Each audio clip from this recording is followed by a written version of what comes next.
Nice. And here we go. We are live. This is Pops. As many of you have come to know me, I'm also Brandon Jones, the host of What's Your Story, hence the YRS. So I can't find the right spot to put them. Over there is my Uh-huh. logo for my serious channel, interview channel called What's Your Story, where we capture life lessons and words of wisdom and different things like that. But I have a great crossover guest with my Pops channel too, and that would be the lovely ARWYN Avalon, my dear. Thank you so much for joining me and hanging out with we'll call it an experiment. We'll see how this goes. Trying to Oh, mix the two worlds. Have okay. you ever seen a Seinfeld episode where they talk about worlds colliding? That's how I feel right now. I'm Yeah. in the middle of like the anxiety of we're having the series, and so just slam it all together. So we'll see how that goes. Well, thank you for Um, having me. you are a busy lady online. I just went through Yeah. uh, stuff that you do with purple, pink and purple videos are still out there. Arwen After Hmm. Dark, Bougie Boozers, you're on BackTube. I mean, I could keep going. Stuff you do with Yeah. Darth Arlena. I mean, it's Yeah. it's pretty awesome. So you got a whole. What have I missed? What have I missed? And how? Heirs of Chaos. I'm on Yes, hers on right. Okay. Saturday. Yep. The Weekend Gig with T-Shirt Historian. I haven't been able to be there the last few Saturdays, but normally I'm on there. I'm a regular panelist. I usually crop up on Rambling Canucks karaoke. Back to started karaoke. Um, a Supreme Heretics. We have a podcast. It's a Battlestar Galactica podcast. It's Okay. called Pegasus Actual, but his mother passed not too long ago, so that's kind of on a temporary hiatus right Right. now. Right. And Right. yeah, the Scoop Zone with Gary from Pop and Keith from Pop Culture Minefield. Mm-hmm. Mm-hmm. I've started being on Pop Culture Minefield on Friday afternoons. So, God, I feel like I forget. Oh, Fortnite with the Cookies with Mrs. Canuck on Mary's channel. So yeah, just kind of Busy, all busy over. lady. It's Busy, fun busy though. I lady. love it. I love it. So welcome, Mrs. C, and tell you guys, folks, if you are in the chat and I miss you for a minute, because we're going to try to dial into some serious topics and kind of. Arwen, let's talk at the beginning. Like, Okay. your brand even says, you're the Southern Belle and all of that. Talk about where you were born and what your upbringing was like. Wow, we're going way back, aren't we? Let's go. We're Okay. going. Let's go back. Once upon a time, there was a story. Well, I was born in Florida, actually. Okay. I'm originally from Florida, and I lived there for the first 7 years of my life, and then we moved to Georgia. Then we moved out to Colorado, then back to Georgia. Then I moved to Saudi Arabia, then lived in England for a while, and then back to Georgia. So I've kind of been all over. My dad worked, he was head of maintenance for Eastern Airlines back when Okay. Eastern was still on. And then when Eastern went under, he got on with Saudia Airlines. And Eastern was the reason why we did traveling, here in the States, why we moved a lot. And then when he got on with Saudia Airlines, we had to move out there. But they would only educate foreigners up to ninth grade. So after ninth grade, I had to either come back to the States or find, another boarding school to go to. And Hmm. we chose England because it's only 8 hours between Saudi and England instead of 15 plus Mm-hmm. layovers between, Arabia and the States. Right. So yeah, that's how I ended up in England and kind of toured Europe and got a whole new experience of life. Saw things that I'm glad I saw because a lot of Americans don't get to travel a whole lot because we pretty much have everything here. We have all the different climates, the different, uh, just everything here in the States, and it's far and removed from Europe. So I'm glad I got to do that. But What are your memories of being in the Middle East? Because you were there at least from middle school. You would at least remember some of that. yeah. Well, we lived on a Saudia compound, which every foreign. I mean, Saudia is not really foreign, but let me put it this way: every company that hires foreigners to come in and work, that company will provide an international compound for them because they Okay. they kind of want to keep you separated from the native population. And so we were in the Saudia compound, and we could pretty much do what we normally do here in the States, but it was confined to that. Now, whenever we left the compound and went out, I lived in Dhahran. And whenever we went out into the city, then of course, we had to abide by the dress code. We had to abide by, if a shop closed for prayer, you went out and you sat on the street and you waited till it was open. Yeah, we had to provide, women. My mom and I, of course, I couldn't. I was too young, but my mom couldn't drive. She couldn't work. Now, a lot of companies now will have such huge compounds that women can drive and work within the compound, but Right. we didn't have that at the time. Gotcha. Yeah, that was You 87. graduated, did you finish high school in England or somewhere else? I finished in England. Yeah, That's I amazing. did. I went to an international girls' school in England, and I had even thought about trying to stay for college. I love England. It's like, I call it my home away from home. I absolutely adored it, and I got used to it. It became, my home. And as a teenager, those are such formative years, where you're kind of your personality is really formed, who you're going to be as an adult, and your ideas are formed, and your loves and your hates and all that. And that was all done in England. So I miss it. I really miss Well, it. hello, everybody is popping in. Captain Trek is joined us. Hey there, and as well as Bone. It's awesome to see everybody kind of popping in there and hear about Okay. Arwen's story. Uh, did you pick up a little bit of the accent when you were in England? I mean, you're in high school. I did actually when I came home. Yeah, I had people say, "Where you sound British? You sound where you been?" And I did, but I've been in Georgia for so many years now. I mean, since I graduated high school, Mhm. it's been Georgia all the way. So I'm I'm Southern-fied. That's all. Southern Fight is about right. Bone says that kitties are hearing each other, so I know. I They're know. crying. Sorry, Yeah, y'all, but it's all fine. Sorry, y'all. That's they awesome. get That is screamed Arwen's over. shirt. I don't know why the shirt doesn't already exist. I'm just gonna make it in her name and just because you will not have many videos where you will not have my what Arwen goes. Well, sorry, y'all, and it Sorry, just y'all. always makes me smile. It's like having. I joke with Loki about having the swear jar to fund things since I don't have a sponsor. I can't get a sponsor yet, right? Because I'm not monetized and all that nonsense. I'm like, I'm just going to do a Uh-huh. swear jar. But for Arwen, I'm going to do the, sorry, yar jar. Sorry, Sorry, y'all. y'all. It's the Yeah, best. that's pretty much. So when you were moving from, middle school, Middle East, moving to high school, all of that, is Hmm. there a mentor or someone else kind of helping you? Because that's a not. Nope. It sounds like it would be very isolated with just you and your family. Like it doesn't seem like it lends itself to the kind of. I was kind of drawn like I had like a mentor for this, a mentor for that, but I don't know that I have like Mhm. one teacher or one person or anything like that that's outside of family. So was it really what was that part kind of like for you? Well, my dad went there about 4 months before my mom and I came over, and we had to actually and it's just a formality. It's not like the king actually sat down and went, "Oh yeah, let's have these women come into the country." It's just a formality with their government. You have to get an invitation into the kingdom Mm, for any foreigners to come over. At least at the time you did. And so we had to wait for him to get there. He worked for a while. He kind of learned the ropes. And then he said, and he was like, "Here's your letter. Y'all are coming over." And I'm like, great. I didn't want to leave my friends. I was right. in my first year of high school. I didn't want to leave anyone, but we had to. And there were other families in the compound with, other kids my age, some older, some younger, some my age. So that wasn't too bad, but he had to kind of teach us the ropes. But it was very overwhelming. I mean, you talk about a culture shock to go from American culture to Saudi Arabian culture, Sure. and you're 14 years old.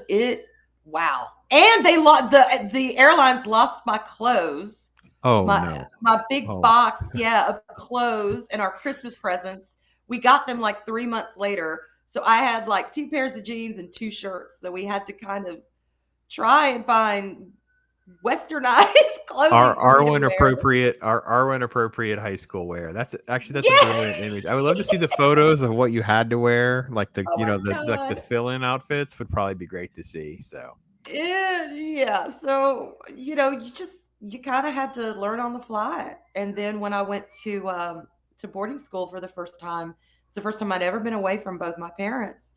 They had to drop me off, and we spent several hours there, and then it was time for all the parents to go. And that was hard. That was one of the scariest instances of my life because I didn't know any of the girls. right. I'd never been away from home. I was just getting ready to turn 15. So I was still young and yeah, in a foreign country. Nuns ran the place. I didn't know anything about nuns. What do I know about nuns? And it just, when I say nuns, it's not as parochial as it sounds. They were modern nuns. They didn't wear the full habit and everything. They looked like regular women. But Nuns in name yeah, only. I got it. I it was got it. it was Okay. it was hard, but it made me more. I don't want to say accepting necessarily, but I kind of grew up faster, I guess, because of that. Okay. Because I didn't have my parents there to depend on. I had to succeed or fail on my own, Yeah, at that point. I liken that to the people, living at home for college versus moving out, living on your own. Like Yeah. you hit fast forward really fast on being able to you know, do laundry, feed yourself Hmm. properly, sleep properly, prepare, things like that. So, Yeah. all right. Yeah. Okay. All right. I had to figure all that out. Fortunately, we did have 3 meals a day, which was good. We didn't have to make our own food, but we did have to do our own laundry, and we had to, manage our own money. We all got an Right. allowance. Right. Every allowance was different. It just depends on what each girl's parents allotted them for the week. And at the end, on every Friday, the bank was open, and you had to figure out what was going to last you for that weekend if you wanted to do shopping or whatever. We had to supply our own toiletries and all, our own bedding, everything. We had to provide Right. that for ourselves. Hmm. And sometimes I made it, sometimes I didn't. The It just big depends. outlaws chiming in. Yeah. So there we go. We got tons of folks Hey. coming and going a little bit here. So, all right. Well, fast forward a little bit. So, what transitions you away from high school? Did you mentioned being in Georgia for so long? That kind of did you just come back to the states? You go to college? Did you just I what did. was the plan on how things move forward before you there? When I graduated, I did come back to the States. My dad stayed in Arabia for another year, and my mom was like, "Okay, I need to move back," because we had a home. We had a home that my oldest brother and his wife kind of they moved into, and they watched for us while we were Hmm. gone. And then when I graduated, she's like, "Okay, I need to go back to ARWYN because she wants to start college." So they moved out. They moved back into their home that they had been renting, and then it was my mom and I were in our home, and I started community college for a couple of years, and then I went away to college for my last few.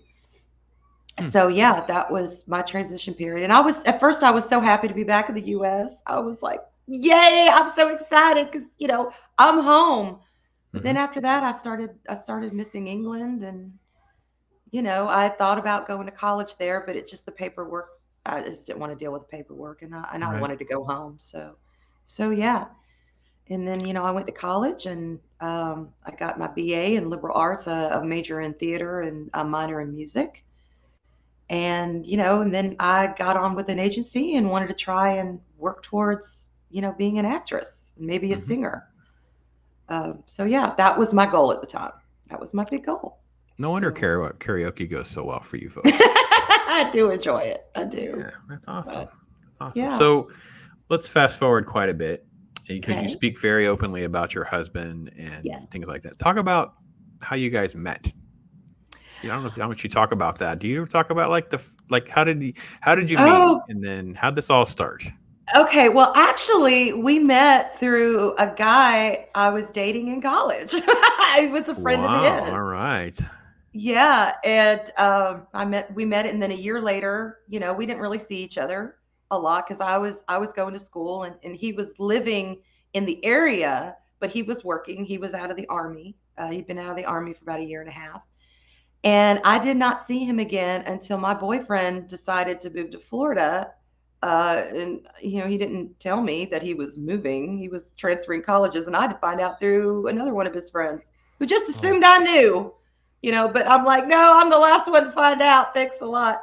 Anyway, after he left, we started talking, and I it was just we just clicked.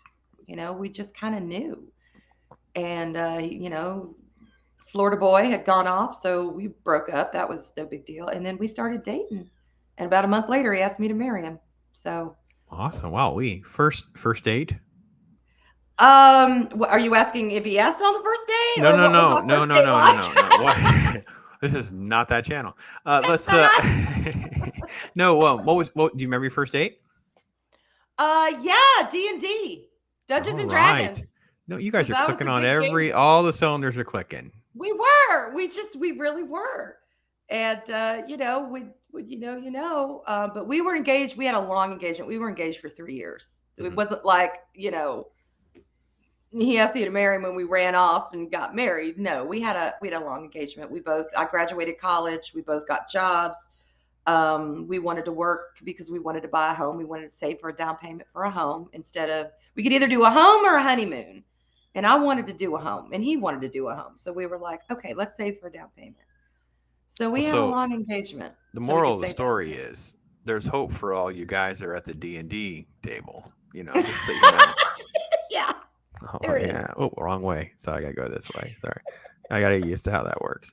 Yeah, he was a big Yeah. gamer. And That's awesome. gaming, online gaming, and tabletop gaming. But yeah. That's awesome. That's awesome. So You so looking back, mhm. before we get to more of what you've talked about, there is ladies are having a hard time dating, men are having a hard time dating. What's Mhm. one of the things that you would say to someone to kind of give them some advice on kind of knowing, listen, you may have something for real or not, or hey, run for the hills. um I can't believe I'm going to say this, but You're gonna it's say it. true. A lot of it depends on, and I know this sounds bad, but I don't mean it in a bad way, on your tolerance level. Mm, Because I mean, not everyone's perfect. And once the infatuation wears off, now we're getting do there. you, do you really respect this person? Mhm. Do you really trust this person? Is this person someone that you can have a conversation with, good or bad? Because sometimes you get in arguments. Sometimes people say things that you're like, I can't believe you just said that to me. So all that stuff eventually happens to everyone, no matter how in love you are. And at the end of the day, you have to really realize or discover, okay, am I willing to invest in this person? Right, If right. I'm willing to invest in them and they're willing to invest in you, then you have something there, and it's worth checking out. It's worth discovering. My wife and I had always said that for us it was whatever the issue is it worth fighting over? Yes. Is it Because you're worth gonna getting have offended? Is it getting right. upset? There's so many things, and like you said, the person that you're closest to, the closer they are to you, the easier it is for them to cut you, hurt you, right? So that's It's what you're true. trying to That is get true. at, right? The more times you're Yes. around them. So That is again, very more true. people there in chat. Hey, hail to all in chat. I see you guys popping in and out. Polymy's Minion, Agent Atwood, different folks. So I appreciate that coming in. We're learning about ARWYN's journey, and one of the most powerful things. I think I've watched it twice, and I don't remember which video it was, particularly this one that struck me. You Mhm. really were going deep, and maybe it was at the anniversary of Robert's passing, where you really went deep Yeah. into the emotional roller coaster and some of that. Uh, Mhm. I don't need you to rehash all that, but what do you say to someone in the first part? Like, you're going to lose your spouse. He's been diagnosed with cancer in your case, Mhm. and you're getting closer and closer. What do you say to folks that are going through that? Like, how do you know, give them the Ooh. words of encouragement, knowing that you went through it? Like, is there anything that you can do to comfort them? I mean, I know in some ways, there's nothing we can say. Yeah. What do you say to them, and what do you say to the people around them? Maybe that's a better way of advice, right? What do you say to those of us that could be around that person? You will hurt. You will be cut Mm, deep, and mm, you will feel like the bottom has just fallen out from underneath you. right. But go with that, because one day, and only you can determine that day. Hmm. Other people might, and well-meaning people will try and determine that day for you because they don't want to see you hurting. They don't want to see you in pain. And they may say things like, "Well, it's been this amount of time. It's time for you to, start living your life again." Only you know that. Mm. But it's okay. It's okay to feel that pain. It's okay to grieve. And I've had, even now, I'm still learning. It's okay to miss them. You know, you're not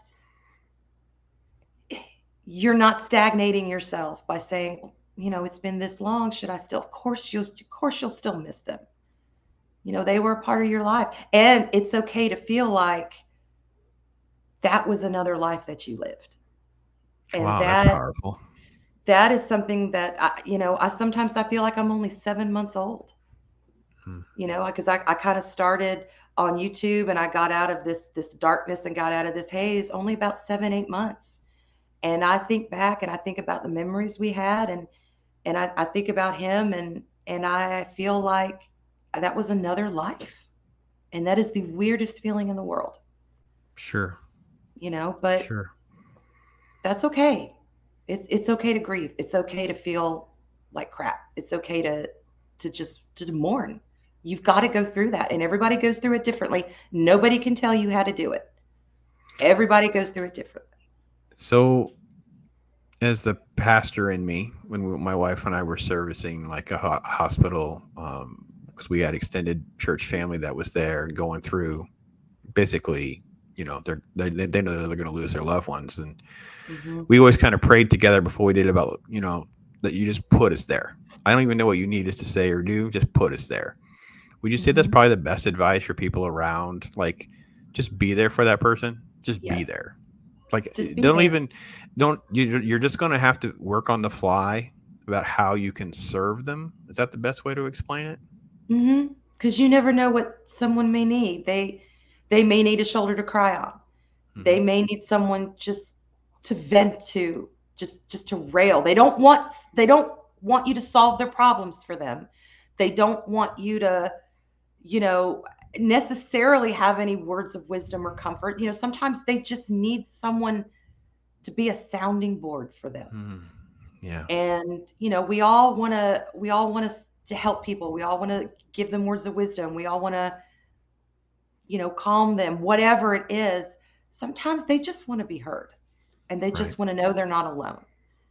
And that's hard for us on the other side to do that, because you want to comfort people, and you want to say it'll be okay, and you want to say, just let them set that tone, let them Right. set that course. Agent And Atwood agrees and says, as someone dealing with depression, I agree 100%. yeah, And we'll be thinking about you, what you're going through there, Atwood. yeah, And as men, we go into almost every problem with a wrench, right? We're like, I'm here to fix it. yeah, And in this situation, there is no fixing it. This is like the helplessness part, and it creates so much sort of frustration and anxiety in relationships. Like, so for yeah. instance, not to minimize your husband's passing, but let's say it was, your mom or your dad, right? So then you have a spouse. You're like, I don't have to say or do. And reality is, a lot of times you don't have to say or do anything. They're there just to try to fill the gap of whatever that person needs in that moment, and that's what it sounds like you were going through and looking for. I think the hardest thing, losing him, besides the obvious losing him, Hmm. is at the end of the day, no matter what anybody says, no matter what comfort they try to give, you're alone, and you've got to go through it by yourself. Yeah. And that I remember that first night, after he was taken to the funeral home, and everyone was informed, and my parents had to go home, and my kids were in their rooms. I remember laying in that bed all by myself thinking, my life will never be the same, and I alone have got to get through this grief. Hmm. I didn't do a very good job of it for the first year and a half. I Right. didn't. Right. But yeah, at the end of the day, it's up to you. You have to process it. Nobody can do it for you. No amount of comforting words can do it for you. No amount of shoulders can do it for you. You just have to dig deep at some point when you're ready, and find that grit and do it. And that's Is hard. it That's is hard. it because I know I've told people, I said, how about we start with just today, just tomorrow, like one day and 2 days, like, it's like Yeah. it doesn't matter what it is. I mean, I know it sounds a frivolous comparison, but let's just put it at one end of the spectrum. uh with something like we're talking about, the loss of a spouse, something like that, Yeah. to as two YouTubers, our YouTube channel is going terrible. No one shows up. No one does this. Whatever's, I've gone through demonetization. Like it's devastating emotionally, right? These roller coaster rides sometimes. Yeah. I always keep I've telling people. I try to tell myself the world just keeps spinning. If I can just get mhm. through today, what can I do tomorrow? What do I grab hold of to keep moving forward? If that's the Yeah. best way to say it. I've even told someone recently, take it 5 minutes at a time. Oh, amen. If you can get through that 5 minutes, do another five, and then Sure. do another five, and then I'll turn it to an hour, and then another five, and another five. Because sometimes you just need to breathe. And Mm, that if you look at, okay, there's this, oh my gosh, I've got this week, or I've got this day, or sometimes it's too overwhelming. The brain can't process it when you're depressed or upset or you're whatever. Because, pain is pain. No matter what you're sure. going through, pain is pain. Yeah, sometimes you just have to try and get through that minute at a time. Yeah. And then okay, then maybe things won't be better, but at least you've gotten through that day. Right. Right. Yeah. Um, You know? yeah, and I know folks maybe you coming in thinking of my Pops brand, and that's how you ended up here. We're doing a little Hello. bit of a hybrid show tonight with What's Your Story, which is like we get into serious things about words of wisdom, that kind of thing. And Loki says, for me, it was easier dealing with my own mortality, my own illness, than watching someone I care about suffer. It's much more difficult losing what I care about than the thought of losing myself. Wow, that is so true. Especially I with, agree with that. I agree with yeah, that. especially with my kids, when your kids are, you know, um, Mhm. I don't know how many times this has happened for you, but when they had to have surgery, and it's like literally like you're leaving your kid, you're abandoning your kid into a situation where they could lose their life, and it's minimal Mhm. chances that may be. That's what exactly goes through your head instantly. Yeah. Is You'd those rather something happen to you than happen to absolutely? someone you care about. Yeah, Yeah, oh, yeah, I agree with that. And I think you can because you can process things, and you have more control over the way you react than seeing that to happen to somebody else. You have no sure. control over that. Like with my husband's cancer. I Mm, mean, he didn't have control over it, but at least for a while he had a really good attitude about it, and that helped give me a good attitude because I couldn't do a thing about it. right. So yeah, I totally agree with that. I'm going to ask you a really hard question. If you don't want to answer, I would understand in this area. So Okay. if we had to stop the clip there, it would be okay. But I'm going to ask this question because I think this is Okay. common. Put the pastor Okay. hat on for a minute. Did you blame God? I didn't, Okay. and I'm surprised I didn't. I'll be Hey, honest listen, with you. that's normal. It's the Yeah. helplessness can consume you. And I think that sometimes people need permission to just if you have to blame God Yeah. for a minute, he can handle it. You aren't going to be the first or last person to blame God for something that is part of the natural order of humanity. Like we are all going to die. It's going to be painful for those that didn't. So therefore, it's okay to blame God for a minute. He can handle it. Yeah. Tell me about that No. process then. How did you lean on it into it spiritually? Well, my husband and I were in church for about 15 years. Hmm. And I mean, we were in church. We were not pastors, but he did have his preaching license. Hmm. We were considered part of the leadership team for about 15 years. And then, let's just say things kind of fell out in not a good way. Okay. And I was dying on that vine. Mm, Not the spiritual aspect of it, but the people aspect of it. sure. And people that were in leadership that were supposed to be one way were another, and it was Mm, killing us. It was yep. killing us. So I told him, I said, look, I said, I'm not saying we have to leave, but we got to do something because I'm miserable, our kids are miserable, you're miserable. So we ended up leaving. And my spirituality is a little woo woo. I like to say I'm a little too pagan for the Christians, a little too Christian for the pagans. So I kind of ended up finding something that worked for me. I Right. do believe in God, and I do pray. And when my husband got cancer, neither one of us blamed him, because at the end of the day, the only thing we're assured of when we're born is death. I mean, I know that sounds grim, but that's the way it is. And we knew he wasn't cursed with cancer. He wasn't, did we do something wrong? we had already I guess we had reconciled anything like that early on in our marriage, in our spiritual life. Mm-hmm. Mm-hmm. So that was never an issue. But yeah, I mean, in some ways that didn't make it easier though, Right. Right. you I agree with know, that. because As, it was as, like, go as ahead. someone who shared what your husband did, like, you go get the papers. Maybe it was later on. Mine was later in life. Like, it's actually not that long ago. And then we Mhm. had the falling out with the church. Like, for me, I was just because obviously a lot of folks can point to hypocrisy in the church and what the people say and do and all that kind of. Mhm. But when you go and you try to, for lack of a better term, sign up for this, and then it Mhm. happens to you, Yeah.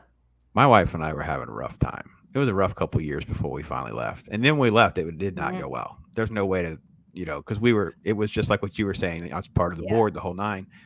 And Yeah. then in hindsight, I'm always feeling like I'm supposed to be some sort of representative of everything. Like, it's just so Mhm. hard to know what to say or do. So here's your husband. He's gone through this process. He ends up with cancer. There's probably Mhm. still church people that and interact with, even if it is a casual interaction. Mhm. Yeah, the emotional roller coaster has just got to be a lot. So I understand. Yeah, Whew. we were out of church about 5 years before he got sick, and the Wow. people that we did stay into contact with, they're wonderful people. Mm-hmm. I had nothing against them and nothing really against what was being preached. Um, it just it just didn't work out at that Sure. particular time. But no, I never did blame God, and I am kind of surprised at that because it would have been easy to do. It would have been Sure. easy to do, Yeah. but I didn't. Polemy thought runs away in the books. Yeah. You Yeah, know what? Escapism is a key element to dealing with your depression and your grief and different things like that. Each person's going to be different. So yeah, I think yeah. it's great that you found something that works for you. Agent Atwood, my favorite band, Mayday Parade, has a line in their song, "Miserable at best," that resonates with me, and the line is, "And the hardest part of living is just taking breath to stay." Yeah, That is so true. it's heavy, but it's true. It's true. And I wish I could say that I had everything together after he died. No, I mean I sat in a recliner for a year and a half. Hmm. There was a week after he died where, I didn't shower, I didn't eat. I just sat in that chair staring forward. So when I say I know what it's like to be depressed, I get it. It's a very deep, deep, dark hole. And a lot of 2020 when he died, of course, and COVID broke out, so that was fun. Even more isolation because of that. Exactly, more Mhm, isolation, mhm, and I don't remember a lot of that year. I mm. really don't, and I guess I blocked it out. I don't know. But then when I did start to kind of come back into myself, all that pain was there that I hadn't dealt with. So then I had to deal with that for about 6 months, and it was like, Sure. oh, is this ever going to end? I mean, I really Right. thought, my life is done. I'm never going to find Mm. love again. I'm never going to, and not that I was looking for it, not that I necessarily wanted it. I didn't. I was like, I was resigned to just kind of being a crazy cat lady and never leaving the But house. but your mind races down all those alleys, right? It Yeah, it races down does. all those alleys. Yeah. That seems. It does. Yeah, I don't So, know, folks, if when you're catching this, I don't know what level of depression, grief, anxiety, and stuff you're dealing with. We wanted to dive into something a little heavier and serious to just kind of throw out that life lesson, words of wisdom. And I've never gone through anything with what Arwyn's gone through, but I know putting on the pastor hat the way I have, I've seen it. So I wanted to really try to pull some of that out of her to let her know what some of the arenas and things that you're going through, you are definitely not alone. And yeah, I think that's great. Thanks so much for sharing, because I know that's been of course. a difficult thing for you to talk about at times, and it was great to get some of that from you. Um, Well, thank you. so, as a follow up and a lift me up, what is Arwen's cheer me up song? Like, let's Cheer fast me up forward. song. It's got to be a cheer me up song. Isn't there a default song? Like, I like this song. I always joke. I said there's things that we like for all the wrong reasons because they happen in that age between like 10 and 25 when we're our most formidable and you have Yeah. memories tagged to them and stuff like that. Um, But yeah, it feels like we all have to have like a certain song. It could be more than one song, but there's I have usually I one or have two. one. Yeah. What is yours? Spirit of Radio by Rush. That's a good song. That's a good song. I put that on and I'm just like, yes. Hmm. It is such a great, happy song. That's good. That's good. And, that's been my favorite band since I was 12, 13 years old. So I kind of grew up with that band. Grew up with Rush. That's good. Spirit of Radio. I just, I feel bad. And I put that song on and I just like, I can't help but smile. Sure. It's a good one. It's a happy song. It sure is. It sure is. Yeah. Mine is cheesy, like super cheesy, like what? Very 80s. It's one of, I'll tell you a hint. See, I'll keep you on a rope. It's one of the 2 most downloaded songs of all time. The first song that's downloaded the most is Bohemian Rhapsody by Queen. This is the other song. Journey's Don't Stop Believing. Oh, yeah, that's a good one. Oh, my God. Loki's version of that with the fire that he did for that member stream of Valhalla just sent me over the moon. I was ready to burn stuff down in happiness. It's such a, I mean, I literally will have the lyric version. It's like you know how YouTube does when you've played something so many times that it just constantly, it's that song. It's like it just constantly. The second one is actually a Fleetwood Mac song called Dreams. That's actually my second one, but I'll sing that for karaoke. Oh, wow, that's a good song, man. Okay, but I got a question for you about Don't Stop Believing. Steve Perry or Arnel Pineda? Oh, Steve Perry. I can't do that. I mean, the new guy's fine. No, Arnel's fantastic. I even had a chance to go see the new guy here recently. He came to town, and I was like, but I want to spend the money to go see. No, he's good. He's good. No, I understand. He's very good. But yeah, I saw Steve Perry back because I'm not going to try to call out your age, but as a child of the 80s into the 90s, these people would come to fairgrounds and stuff for like $5. You would see bands, right? So when I say I've seen these bands, it's not like I'm bragging, like I got some money and I can do it. Back then, this was the birth of Lollapalooza. It's the era of Lollapalooza where like for $10 you'd see 20 bands. Like, so it was just different. So when I say I've seen Steve Perry, he was not with Journey. He was by himself. So I don't want to, but he played the songs. He played the songs. He's got a voice of an angel. We all know that. He's one of the best tenors in the world. He really is. Beautiful. All right. So let's see what else we got. Okay. So, I'm being corrected. I totally misspoke. I am sorry, Agent Atwood. I refer to it as a band. They're an emotion. Okay. Well, sorry about that. Fleetwood Mac, my second favorite band. Yeah. And then favorite song, Dream On by Aerosmith. Great song. Oh my goodness, it's a great song. That's a good one. And man, if you ever get a chance to see them live, it is worth every penny. Every penny. And Loki, of course. We all know Loki. We know. I'm such. So I know, and I will say, I have a little bit of soft spot for my youngest daughter's boyfriend, which is always the hardest thing, right? When your girls are doing things, right? Yeah. And I made a comment in front of him about, there's no thunder without the rain. He finished the line unprompted. He finished the line. I am in big trouble because she's dating a version of me that is really, really scary. Just so we're clear. So that's frightening. So, let's see. Oh shit, Sherry isn't a Jersey song. It's Steve Perry song. Steve Perry song. Yeah. Okay. So we've gone through, the darkest stuff. We've gone through some fun, light stuff. But you share stories about just about anything. Like this is what I love about. I'm sure everyone else can agree. You guys give me a little thumbs up if you want or whatever. ARWYN doesn't have, and I say this. I'll clarify it. She doesn't have boundaries, and what I mean by that is, this is a woman that's not talking about just the passing of her husband. She's talking about like her child missing online. She's talking, do you ever, like, after it's happened, think to yourself, did I just talk about that online? Did I just tell like so many people about this or that or the other thing?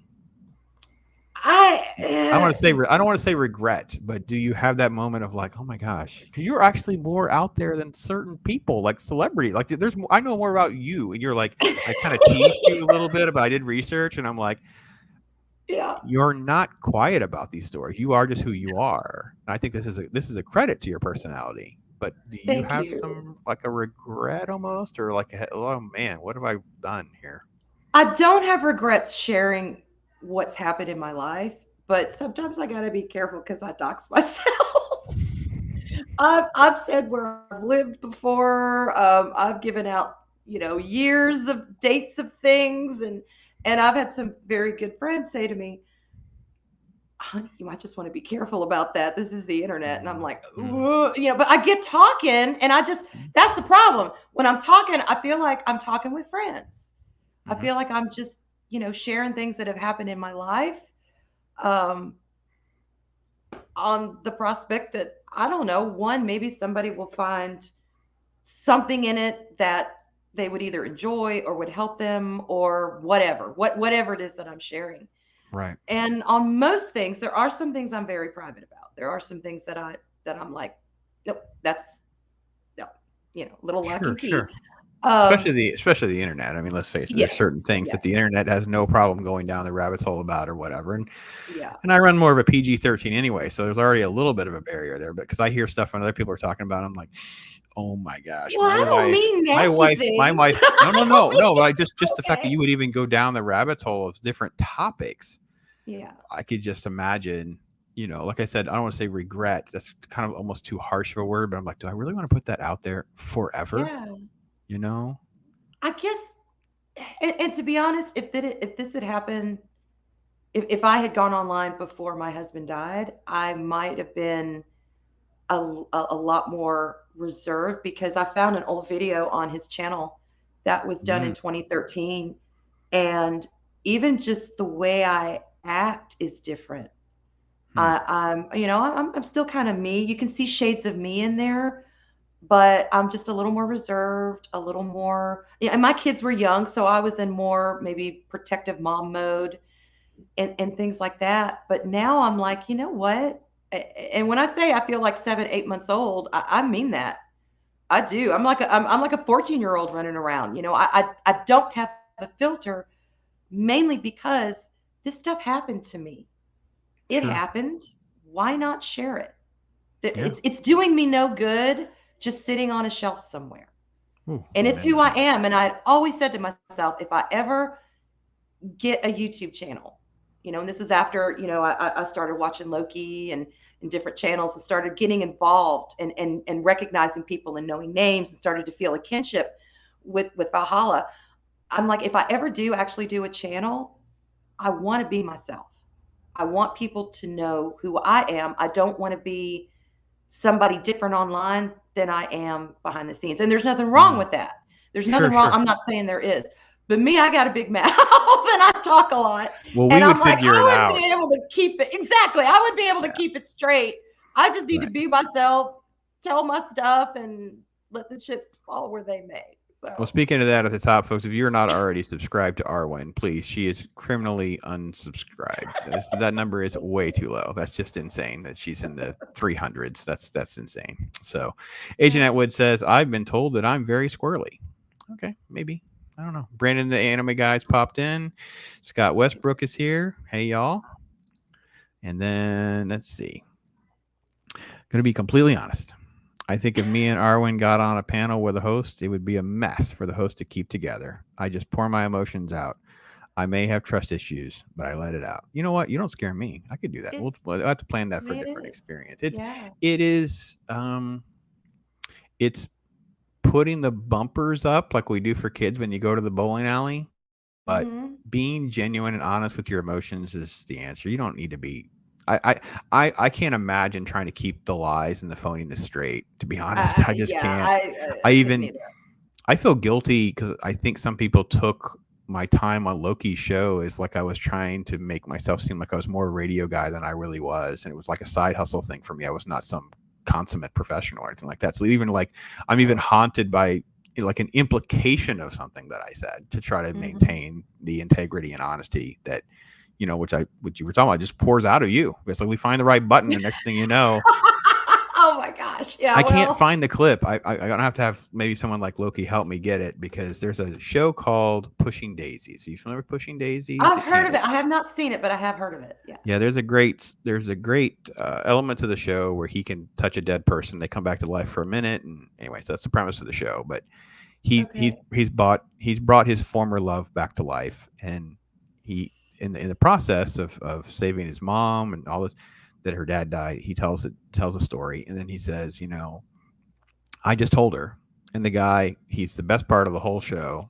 and he says, what would you just say that, like, I killed your dad, just came out? He goes, well, we were talking about this, and it was kind of like word vomit. He says, what, you got word vomit now? You're slipping around up in your word vomit. You got word vomit all over you.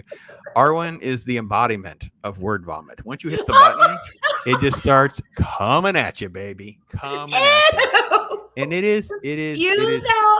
It's just, there's words coming. There's just words coming. And I love it. I have to be honest. I think this is why people love it. It's just, my wife and I use that phrase all the time because, yeah. That's pretty accurate. You ladies have a lot of words. Mrs. C knows.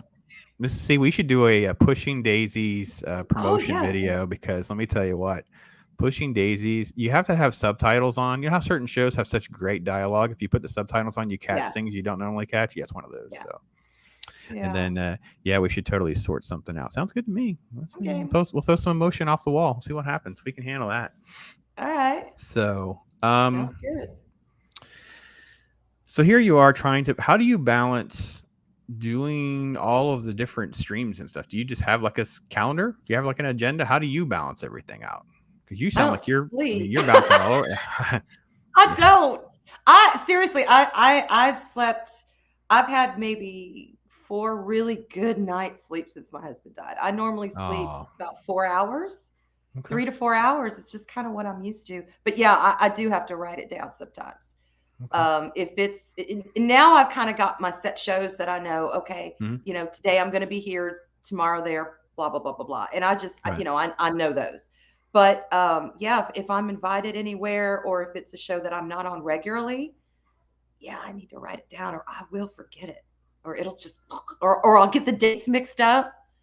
I'll say, it's going to be tomorrow. And they're like, no, honey, it's next week. I'm like, oh, okay. Let me write it down. So I have a little date book that I write things down in. That's good. Squeaka coming in. Squeaka. Loving Squeaka. ARWYN is amazing to listen to for laughs and for learning and just feeling like a good human. Amen. Oh, honey, and she makes us feel less alone because she's so caring. Yes, that's exactly why I wanted to have her in. I just feel like she's just the embodiment of genuine and all of that. So, all right. Let's see. We have to change. Let's see. Got a boomer for a quick second. We got to take that down. Oh. Let's put that there. Okay, everything flipped. Look at that. It actually worked. It looks good. Not too bad. Yeah. It's not too bad. So there wasn't really a way I guess I kind of did a little bit privately about asking for questions and suggestions from the people that are out there. Mm-hmm. I don't know if I should tell you who gave me certain questions I should talk to you or ask you about or not. You'll know, I think, some of them. Okay. Now I'm curious. You had to say anything, I might not, but now I'm nosy. I'm very nosy. Yeah. So the first couple questions I think are pretty, I don't know. I can't read some of them word for word because I understand the innuendo that's there, but obviously there's some, the chair. Let's just say this.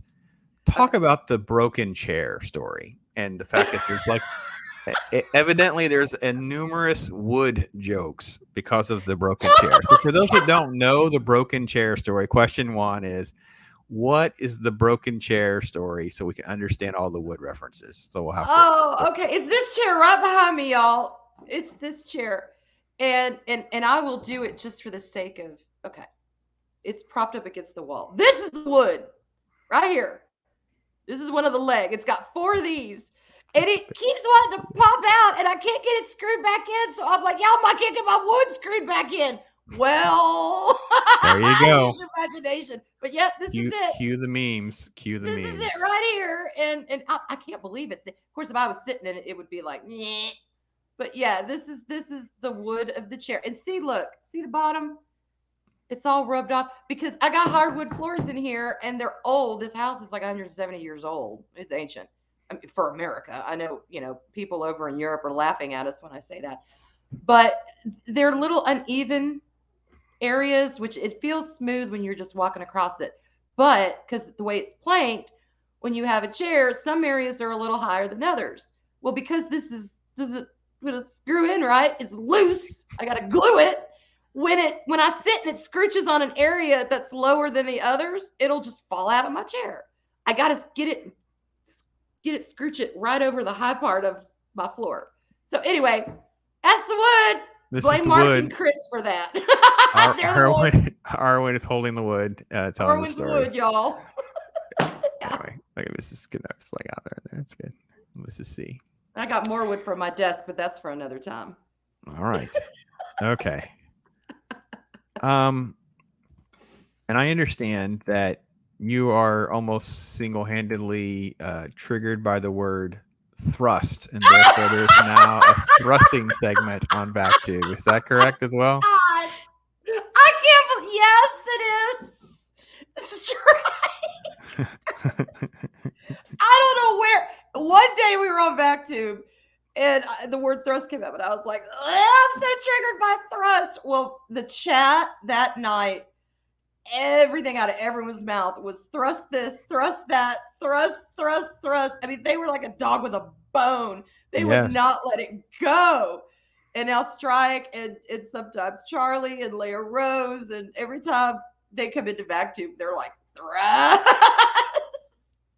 See, wow. Jeanette was doing it. I don't know why. I don't know why they find that so funny. Just the word triggered me. I was like, stop with that word. Well, it is a little strange that you are they're blowing up the chat, just so you guys see that they're actually blowing up the chat. So yeah. I don't know. I don't get it. And Agent Atwood does want to know, like, how are the kittens? So they're good. They're good. Yeah, there was a kitten. There was a kitten with us here for a minute. Now I think we've outlasted the kitten. So yeah, they're not crying anymore. So they wandered off and probably fell asleep, or they're nursing or something. But yeah, they're all real sweet. They're good. They're good. They need homes, y'all. I did finally sell the goats, by the way. I was not joking when I brought that up to you that one time. Yeah, good. We did finally find it. We did finally rehome the goats to a good family that were looking to have animals. So I'm glad. And AJ, we understand. You have to do what you have to do. Yes, thrust. Do it. Hey, listen, thrust is an easier word to work in the chat, and some of that's in other words I can think of. So that's fine. Yeah. All right. Well, we'll go nerdy question. Okay. If you have to pick between, I guess we have to define our reasons, because the more I thought about it, I guess it depends on what we want to do. Okay. You have to pick a Mary Sue. Do you pick Ray or you pick Captain Marvel? Oh God, do I have to choose? They're both so you're gonna annoying. make another movie, and you have to use Daisy Ridley as Ray, and or you have to use Brie Larson as Captain Marvel. Which one do you pick and why? To be the Mary Sue? To be the character, that's it. So you're either gonna make you would choose Brie over. Oh, okay. I would. At least Daisy has some sort of acting ability that I could work. Brie Larson is just the ultimate of Mary Sue. She's got that face on the whole time. I'm not a Brie Larson fan. So Brie is a bigger Mary Sue. Like she even pulls it off in real life in a lot of ways. Yeah. Exactly. Okay. I think I misunderstood you a little bit where you were going, but I could think because I don't. Okay.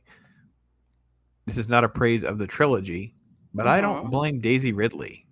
Like I don't blame her. Like I don't think she's the problem. I don't think it was her performance really. I don't think it was she did some sort of weird underservice to Ray. There are scenes that are just cringy. Yeah. But you're right about Brie. And I said this, and I did a little thing on the announcement of her being a Fast and Furious or whatever, and I'm like, I just can't do it, guys. I can't take her. I just can't do it. Ugh. Yeah, it's brutal. And man, I got all sorts of crazy. I don't want to say hate, but I got Brie stands. Well, I'm not a third wave feminist, so by any stretch of the imagination, and I can't get on board with Brie Larson. I just can't. All right, how about a positive one then? Okay, we have to pick between Ridley from the Alien franchise or Sarah Connor from Terminator. I gotta go with Sarah Connor. I love Ridley, but Sarah Connor is my spirit animal. When she gets all humped up and that gun and that cigarette hanging out her mouth and that hair, I'm just like, she is what I would love to be. Right there is Sarah Connor. Not the new incarnation, but we're talking, T2. Number 2. Yeah, T2. T2. I would love to be a badass. T2 like Sarah Connor is ARWYN's spirit animal. She is. I love her. That's awesome. Go girl, because she's tough and she's empowered without saying, "Hey y'all, look at me, look how tough and empowered I am." Down with the patriarchy. She just does her business. She gets It's it true. done, and it is what it is. So yeah, I Because love even in Sarah. Dark Fate, she didn't have that kind of attitude. She just was. Yeah. It was just an overzealous script that was trying to push the agenda. But see, And okay, let's. I like to think maybe there's hope for me because in the first movie she's kind of soft, she's kind of sweet, she got the Hmm. hair, she kind of does her thing, and then she's just this tough, hardened. So maybe there's hope for women like me that we So the new can be tough Terminator and movie hardened. involves John Connor coming back and going to Arwen's house, going, "Listen, Arwen, No, we have to no, no, talk. no, no, no. We have to Oh, talk." no, no, I don't want to be mother of the new world. No, but you know what I'm saying. I got you. I I'll just got take her you. physique and her toughness. That'll work. All right. Okay. Not which do you like better, but which would you rather live in, the Star Trek universe or the Star Wars universe? Ooh, well, the problem there is the universes are too big. Like, where do I have to live in the universe? Like, Yeah. can I just be, I'd rather like, live in the Babylon 5 universe, actually. yeah, well, yeah. I'll go I'm for with you there Babylon too. 5. That's my favorite. Yeah, because I mean, if you're in the Star Wars universe, but you're in certain planets, it's really not that horrible of a life. So it's not Yeah. even a fair thing. But and then yeah, the great Ripley quote. And I do love Ripley. Y'all don't get me wrong, but Sarah Connor, love Now I her. really want to watch. I'm with you, man, Squeaka. I love watching the first two Terminator movies. I actually just So do watched them a few I. months ago. And, Maria. hey, and Kyle Reese. I know where you're going with that. If they had to fight one another, though, couldn't Ridley take Sarah? Oh, that's a really good. If she had one of those big machines, she could. Well, maybe. Well, I know she had the machine, but I'm not. I don't know. T2 Sarah versus Aliens Ridley. That's probably pretty close. It's probably pretty close. So. I mean, yeah. Ripley was completely capable, and Okay, we she have to had stop. that tactical mind. She had We that have to tactical stop the mind. show. Squeaka, are you talking about the Terminator movies or the Aliens movies? Squeaka, you gotta Because you watch have them. to watch the first two of both of those franchises. Like that, Yeah, it is extremely rare that we can say sequels live up to the originals, and these are both two franchises where we can at least have an honest discussion about Alien versus Aliens and Terminator versus Terminator 2. yeah. I agree. I Uh, agree. They're all so four of good, those movies are must watch. So Squeaka, you have homework to do. and they're So four of my favorites. they So they are both fantastic films. They're both yeah, fantastic films. So yeah, yeah, I think if we took the weapons away, it could be interesting. So yeah. I mean, in a skin fight, my money's on Sarah. okay, My all money's right. on Sarah because she was in an institution and she did the with the guy, the leg and the all. Yeah, no, my money be on her, but Agent Atwood and I are going to have to agree to disagree about the Predator movie. Okay. Yeah, I think it's another bait and switch, third wave feminist, little girl, teen girl in a Predator universe. Can't. Maybe I'm wrong. I'm hoping I'm wrong. I'd love to see a good Predator movie, but I can't hold that in the same standard. Squeaka, by the way, Predator is not the same conversation with those other four, by the way. And yes, hey, Squeaka, you are Quincy. very bad, very time out. Damn it. Daryl's popped in. Let's see here. T2 Aliens are the best sequels of all time.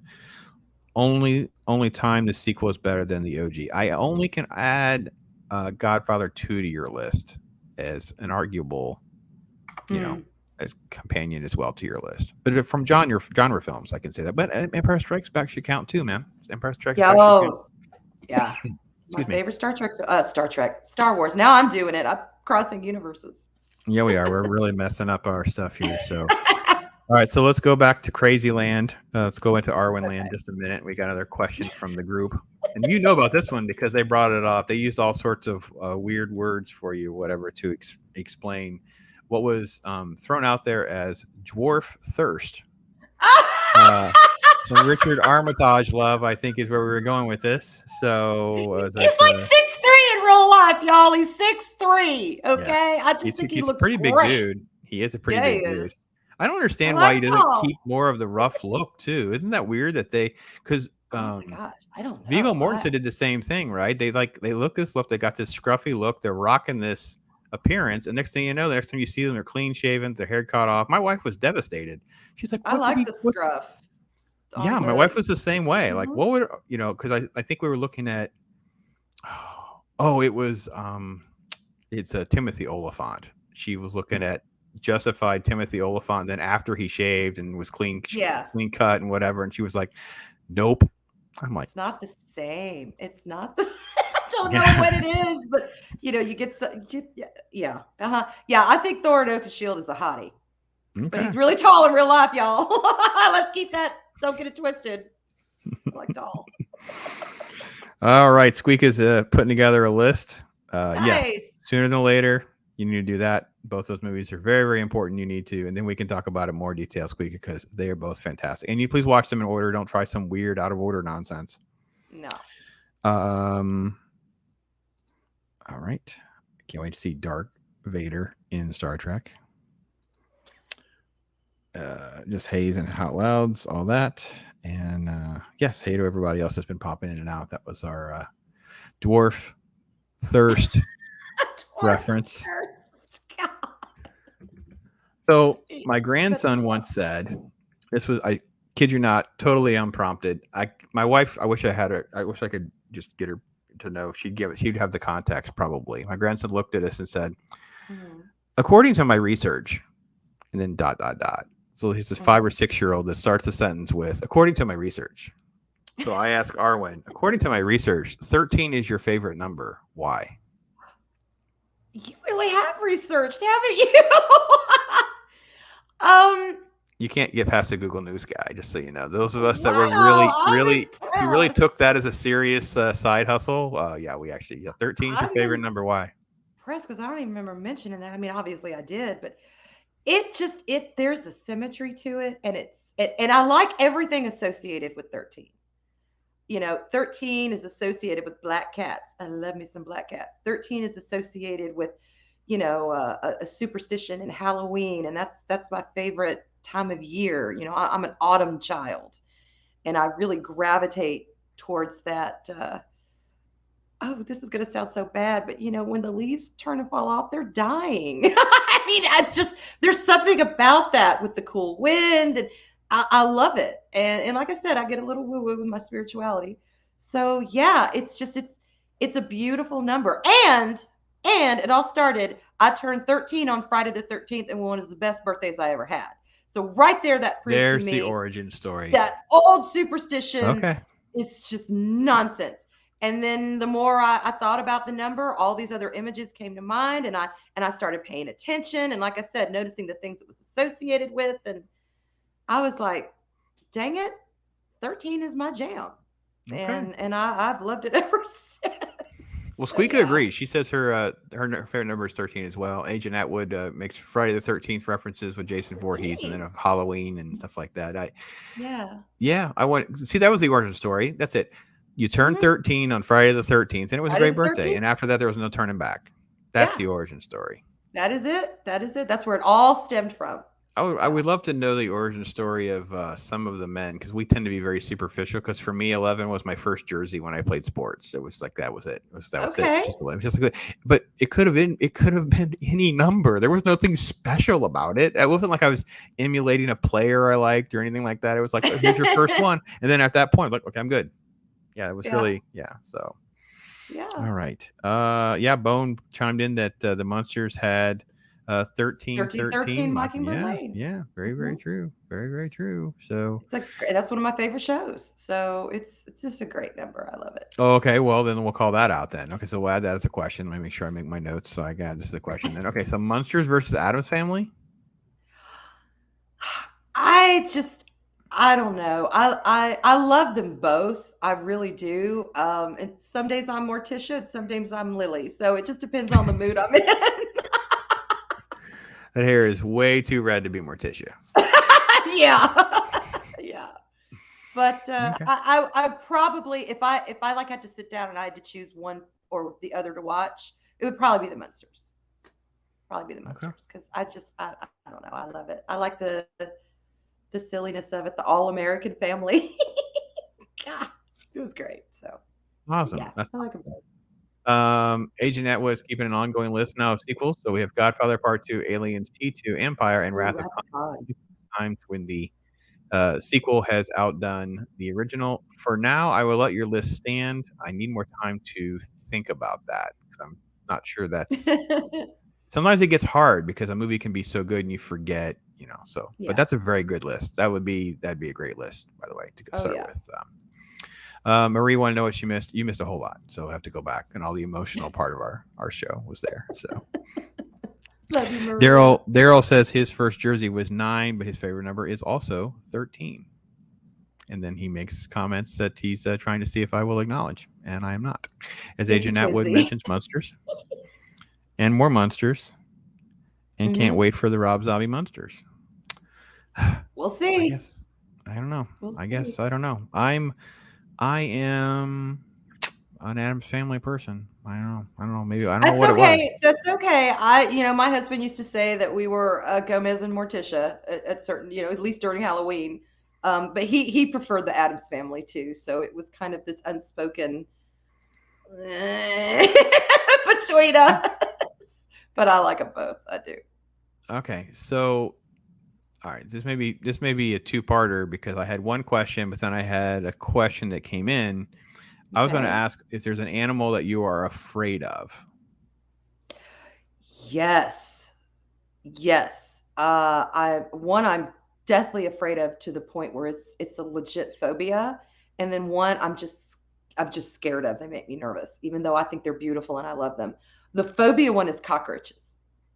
Oh, okay. No lie. I cannot even be in the room with the dead one because they freak me out so bad. And, my husband used to take care of that, and that mantle has passed on to my son, much to his joy and delight. Can't deal with them. I just can't. And then the other animal that I think they're absolutely beautiful, but when I'm with them in person, they legit scare me are horses because they're so big. Just their height and their girth and everything it scares me. And then they turn their heads and they roll their eyes and look at you. And I'm like, I don't have an apple or a carrot. Please don't eat me. I think they're beautiful. And I don't mind being on horseback, but just being next to one, they make me nervous. They legit make me nervous. Okay. No. So what is the story that's associated? Why am I supposed to ask you about owls? They're an owl story? The roided owl? It didn't include roided in the description. Okay. It was an owl. So what happened with owls? All right. Owls, that was my husband's favorite animal. That was like his spirit animal was the owl. And it has since become mine. But one night was not too long after he died. I was laying in bed and I heard this noise outside my window in the tree. It was this owl. And this owl sounded so angry and so big. It was sitting up there and it wasn't just going, hoot.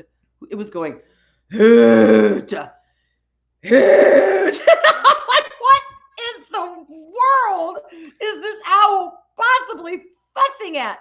And I'm like, I'm listening and I'm going, what is up with this owl? And it was, it was the angriest sounding owl in the world. And I wanted to go out and see if I could find it, but I was terrified because we've got the big great horned owls around here. And those suckers get big. And I don't know. I was like, there's no way I'm going outside. That was going to carry me off. Well, it was on, I think it was the first or second episode of Pink and Purple. And she had mentioned you have a roided owl, an owl full of steroids. Well, that took off. Away. That became the roided owl. And that's kind of a trademark of mine is this freaky roided owl. Oh, wow. Well, I guess I can't invite you to visit the farm because we have an owl.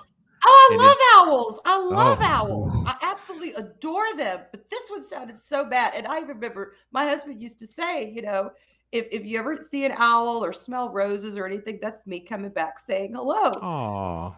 And I remember he had something grouchy to say, I think, that day when he was like, what I said. I'm like, Robert, if that's you, can you just go on and quit? You're freaking me out. It's the middle of the night. It's this stupid owl. And anyway, yeah. So that's the roided owl. And I'm actually going to do a T-shirt of a roided owl with on it at some point. That'd be awesome. Roided owl. He sounded so angry. Yes, that is awesome. Great comments. Great comments about their girth being quite frightening. That would be Daryl, of course. They're big. Thank you, And Twinsie. Yeah. horses aiming for your chest. Yeah. Ooh, they're That's about so right. big. They're just Bone tall. has a bad cockroach story, but I Ugh. hate frogs the most. Okay. Yeah. Yeah, my I, daughter-in-law. I have a daughter-in-law that hates frogs. She's deathly afraid of frogs. yeah, I'm not fond of And then frogs either. Squeaker. Yeah, standing next to a Clydesdale would be bad. They're huge. Yeah, we actually I believe it. it, Busch Gardens in Tampa used to be owned by the Budweiser family, and they had Clydesdales on property. And you could get right up to them. My wife is in awe of those animals. She loves them so Beautiful. much. They're beautiful. She can't ride, so when we got the farm, we ended up getting donkeys for protection to protect the other animals, and then she's fallen in love with donkeys. So we actually have 6, Oh, and just oh, as dangerous as horses, I assure you. They are not to wow. be trifled with. I am very impressed with the we'll call it athleticism and strength. So, Okay. Squeaky, you worked with Clydesdales? No, see, there's a story. I got to take note to myself. I want to hear the Clydesdale Yeah, story. Yeah, because they're gorgeous. it's incredible how big and strong, and they enjoy working too. So it's like they're very majestic because they, if you ever see them pull a cart or something, it's just incredible. Mm, So, mm. oh yeah, frogs. Frog dissection was always strange, but I That was was, a horrible. science major. So for me, okay, I'll tell you a story. Ooh. I actually did this. I don't understand how I Okay. was able to pull this off. We did a frog dissection in, I think it was my junior or senior year in college, and I hooked electrodes up to the thing so it would twitch and stuff like that. So when my lab partner left and came back, I was sitting there and like it was. I wasn't always a good person. Actually, most of my life I was not a good person. But yeah, I was Frankensteining this frog in my Oh. class. And yeah, Wow. there's a lot of crazy things like that I would do. I was not a good person all Wow. the time, tormenting people. Mm. Yeah, Tweeka's this guy. The Clydesdales is huge. That they're big babies, like huge dogs. That think they're lap dogs. Oh my gosh, I can't imagine Oh, that. they are And gorgeous. I then love them. um, from the smell of the dissection. Oh, so Asian, I was talking Oh, about the frog dissection, the formaldehyde. Yeah, formaldehyde does smell pretty foul. oh. It's a little rough to handle that. Mm. I cannot imagine Squeaka though. The lapdog. So we have a mini donkey that was just born. Like when we got the mama, she was pregnant. We didn't even Oh, know because she's not. Didn't get. Well, come to find out, they probably bred her with a mini because he's really small. Well, he acts like a dog because he doesn't know. He's only been around oh, us, so you can call him by his name, Little Milton. His name is Milton. Milton comes over and leans on you and whatever. So oh. I can relate to the lapdog, but not a Clydesdale. Oh my gosh, that's incredible. That's incredible. Mm-hmm. So. Maria, I can't do the webs. We're talking about. We're still going back and forth on the Halloween and Rob Zombie stuff of doing the Munsters film. So formaldehyde story. I guess teachers ran out. I'm just standing there like, what? Like, what's going on? Got it. Yeah. Squeaker says no. They just act like they'd actually sit on. No. Actually, they didn't sit on. But the fact that they would be, but they do lean, right? Because that's what the donkeys will do. They'll Oh, lean in for attention. They all do that. So the little one, I could see him. Yeah, they'll lean in on you, and I can see how that would make ARWYN very, very nervous because this it giant would. animal. It Yeah, would. You go crush me. yeah, yeah. But They, I'd they, like to yeah, pet them. yeah. So, all right. Well, we're doing all right. We're going through the list pretty well. We've got some questions knocked down. So, Okay. is there a bizarre or strange collectible that you have? Almost like it's not really a collectible, but maybe it is to you. A bizarre or strange collectible. So, for instance, I have plastic seaweed from the 20,000 Leagues Under the Sea ride at Disney when they closed it. I find that a very odd thing to have to explain to That people is when an they odd. see it. They see it and Yeah. they're like, "What is that?" And I'm like, "That's seaweed." And they look at you like, "What?" And I'm like, "Okay, well, there used to be a ride at Disney called the 20,000 Leagues Under the Sea ride, and they had Uh all this huh. stuff, and there was plastic decorations when they closed the ride. A friend that I knew, I was writing for a website. He had met the guy that took a lot of the stuff out of there, I guess, and just Mm-hmm. gave me a roll of the seaweed. So I have a roll of orange seaweed from the Disney theme parks, formerly 20,000 Leagues Under the Sea ride. That's bizarre. And that, I, yeah. I You got can't. anything strange? Anything weird? The only thing I have is an ashtray in the shape of a human skull. Oh It even well. has the top that comes on, and you put Oh, the so the skull skull cap back opens. on. Yeah, it opens. Where When did you it's get just that? sitting there, it was my husband's, actually. It's Okay. not a real skull, y'all. It's a pewter skull. It's not a real skull. But it's the size of one, and it was my husband's. And then, when he died, it became mine. It's one of my prized possessions. Do you do anything strange, like put like red M&Ms and stuff in it or anything like that, so it look like you open it up and No, it's but that's a fantastic idea. yeah. Thank you. I'm gonna do that. Especially around Yeah. Valentine's Day, they do red and white, so usually still half of Now there. I do collect when my cats lose their whiskers naturally. Never, ever, ever, ever, ever pull their whiskers out, y'all, because they need their whiskers. That's important. But they shed and grow new ones, and they fall out. I collect them and I put them in a little organza pouch because I just can't bear to throw them away. How would you find them? What? You've lost Oh, me. You've lost you me just at whiskers are on the floor. Like I would never know the difference between a whisker and a no, hair. oh, believe me, when you sit on one, you know it because when they fall out, it's like a little quill on the And you end where sit it on pokes one. in. Yeah, I've sat on them and I'm like, oh my God, what is that? And I pull it out. It's a cat whisker because the little where they stick into the skin. Maria knows that. Maria knows she's got cats. It feels like a quill. It feels like a little point I can see you where coming it out of your puts wood in. chair because you sat on a cat I've sat on whisker them. I've and stepped on them. I've seen them just shedding, floating around, falling off a cat. You just find them around. They're long and you can't miss gonna them. make some sort of weird mini brush or something out of cat whiskers. I'm like, I I don't know don't what. know. I don't know. It's weird. I know, Mary. I know. Yeah, it's pokey. It's pokes you. You feel it. I just put them in a little organza pouch and save them. I don't. I have to go I back. don't. I have to go back, Squeaker. You made my day. Oh my gosh. I'm glad you clarified when you said my husband. I thought you meant my husband's skull. No, I have to no, admit, no. even though we all know what you mean, Squeaka, that is just great because that is how our brains work. We hear a sentence like that, and sometimes we don't have commas and stuff in there. And you're like, oh, does she mean she has Robert's head? Like, No. like pops open candy jar? Or like, no, He no. was She means a cremated, honey. cigarette. It's all good. No, it's a pewter. It belonged to him. Yeah, that It's is so not his. funny. No. Oh no, no, no, no, no. I loved my husband, but not that much to keep his head. I'm sorry. No, no. Squeak is also the part of the cat whisker Neat. network there. And So they're pretty. Sometimes they're multicolored. Sometimes they're most of the times they're white, but sometimes you'll get one that's part black and part white. And I don't know. I told uh, you I was a little woo woo. that's a good one though. Okay, cat whiskers. I have to make a note of this because I'll never forget. Cat I'll have to see, whiskers Mary. is I'll see if I can find it. I think it's in my living room on the shelf. But oh yeah, my I'll gosh, find cat it. whiskers. That's so funny to me. I was not expecting anything like that. Just so we're completely clear. So Well, that's the weirdest thing I own. all right, I think we're on question number 12. We're Okay. cruising right along. We'll see how this goes. So All right. comments are going faster than I can keep up. So hang on, make sure I didn't miss anything here. Okay. Bone says found a whisker the other day. It's pretty thick. Yeah, you know it when you step on it or sit on it. You will know it. They're bigger than regular hair too. You know when you see one. They're thick. Well, evidently ARWYN has sat on them, so we have more than just seen them. We just I got know poke. Mrs. C needs to see the jar of the cat whiskers. We're gonna let ARWYN get the whiskers at some point. We'll come back to I'll see if I can find them and take a picture of them. It's been a while since I found a cat whisker, but yeah, I'll show you. I'll find them. Maria, do you collect? Maria. We can mail them to ARWYN. We find one. I don't know if it's just really a whisker or not. Just start mailing really things to her. You gotta get a post office box where people can mail in their whiskers. That's just I know. I'm sorry that it's catching me off guard because of all the things. I was like, oh yeah, and I keep them.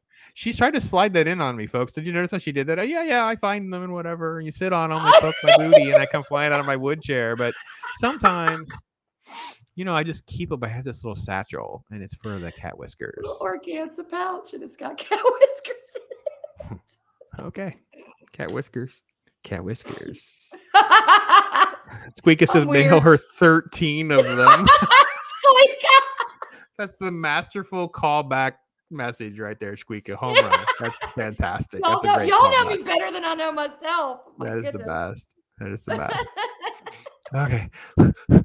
I'm learning a lot tonight. So we're going to sit down and we're going to play the board game Clue. And you don't get to be Miss Scarlet. Oh, See what I did there? Are you Mrs. that's Peacock or are you Mrs. White? I have to say Mrs. Peacock. I knew you were going to go Mrs. Peacock. It was almost Yeah. like a too easy of a question. I kind of regretted. I kind of regretted burning a question on that one because I kind of knew, but it's like I don't know. Yeah, I love peacocks actually. I think they're beautiful. Do you think it reflects someone's personality by the token that they want to play, though? It's a little different for you because you have red hair, so obviously you're going to be naturally drawn to the Miss Scarlet character usually. But Yeah.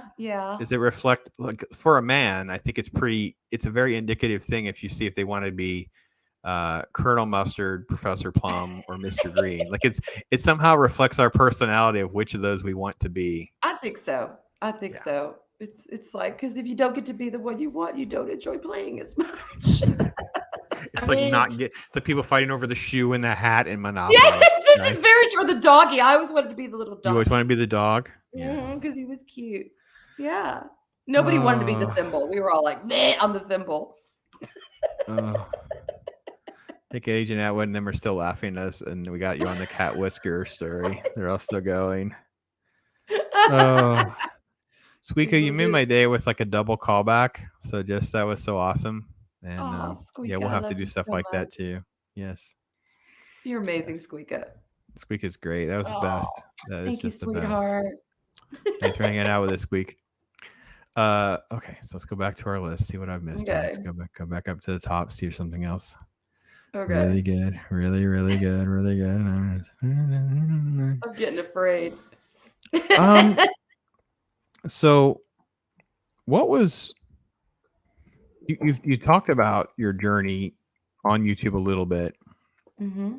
That they're not. I can never move on because the chat is so good. It's like Bone likes to be the car. Like, okay. Yeah, the car was cool. I like the the car. car was cool. Because it was always a retro car. Like it was always a cool old car.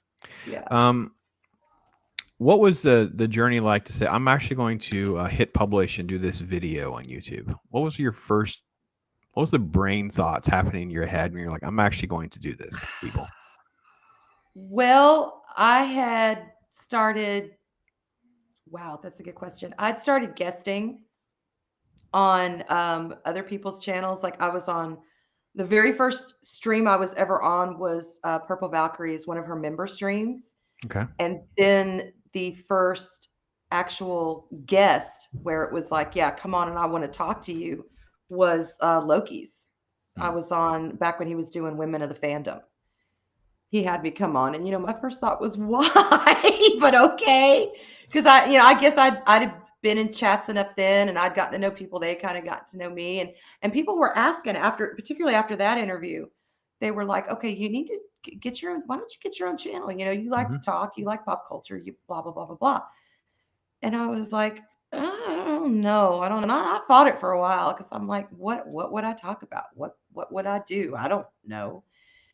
And then I thought, it would be really cool to have a show with someone, and someone I could banter with, someone I could get comfortable with in the medium, and kind of dip my toes in. So I thought of Pink and Purple, and I asked Purple. I said, "What would you think about doing this with me?" We call it Pink and Purple in the afternoon. Kind of pink is my favorite color. She's Purple Valkyrie.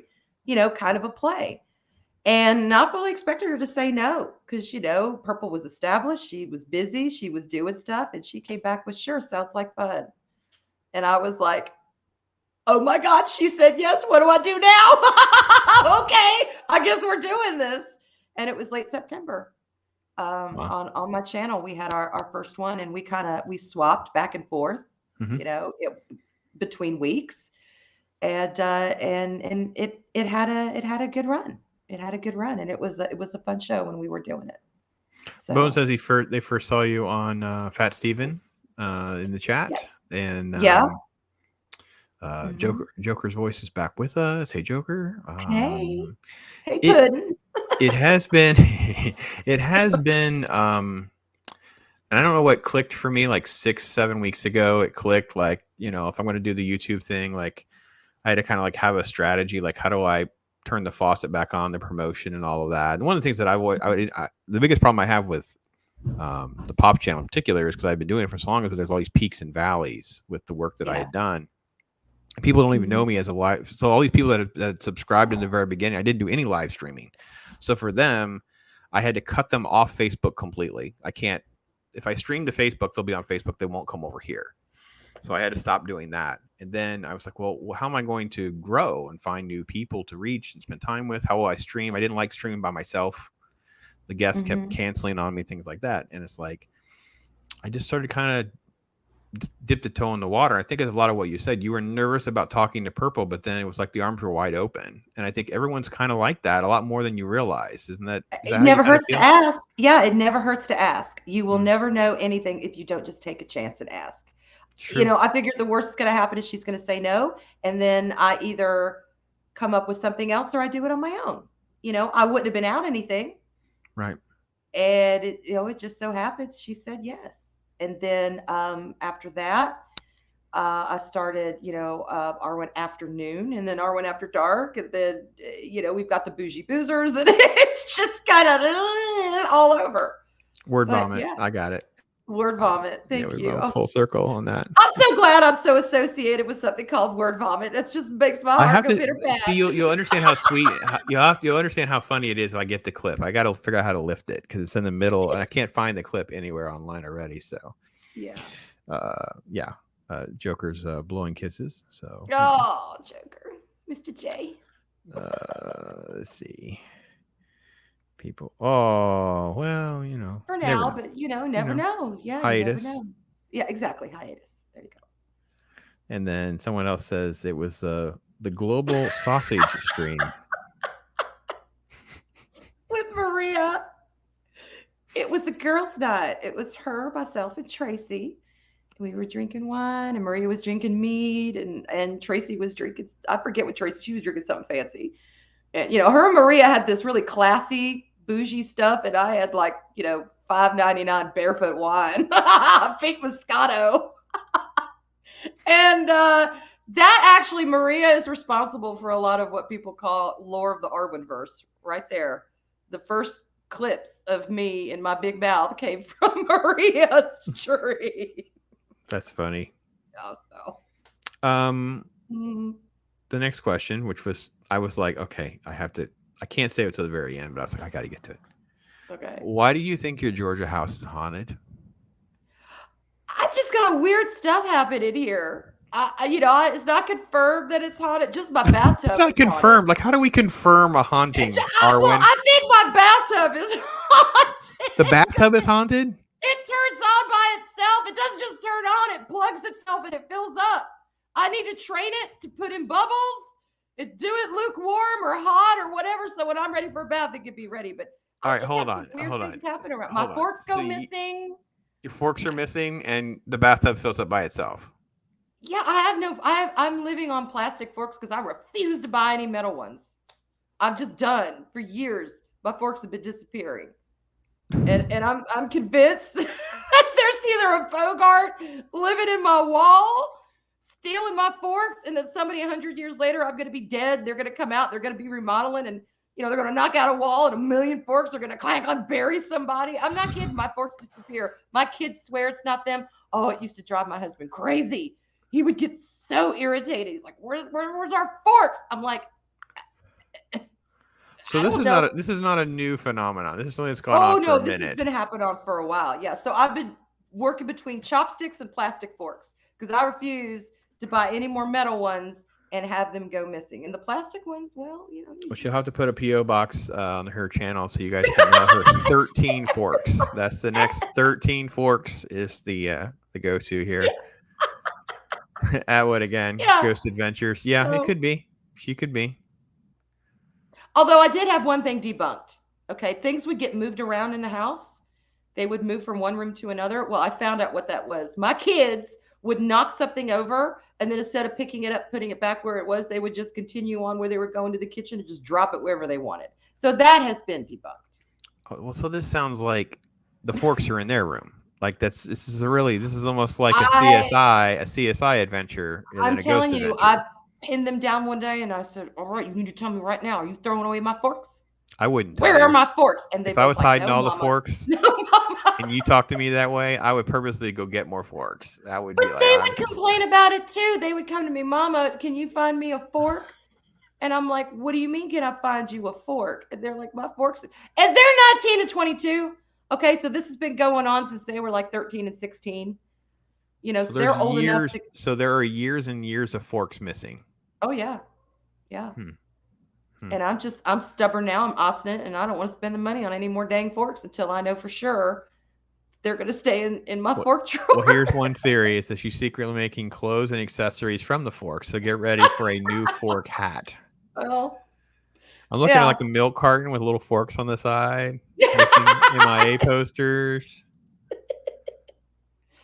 So anyway, I It's live in a not the weird Gremlins, but house. that's what the Gremlins would want you to think. Okay, yeah, that's very, very It's good like point. Spiderwick Chronicles around here. I need to put a mushroom protection circle around my home or something. I just love the fact that you think the fork. I don't know. I'm out of explanations. Right now, I just go with the flow. See, but I I'm going to warn you now. We'll see if you remember. If we ever have a meal together, anytime okay. you give me an opportunity, I'm stealing your fork. Just so we're completely clear. Okay. It would not be even remotely something I would forget. I'd be like, there is no way this woman's going to have a fork. We were going to go out of our way to make sure she does not get a fork. So My first alt account was Mary, and it was Arwen's missing fork. That was the very first alt account that ever cropped up from all these crazy stories of mine. may the forks Oh be with you. Thank you, Bone. Fork hats, Anyway. easy money. Yeah, well, Yeah. Okay. welcome to my life. Goodness. This has Yeah. been great. So, do you decorate for Halloween and Christmas? Oh, yes, I do. Very much. Any crazy traditions or decorations that is part of your traditions? Yes, actually, we our tree topper is the mask from Scream. What? That's Oh, right. okay. Wait. Hold on. We are talking about Halloween at this point, though, right?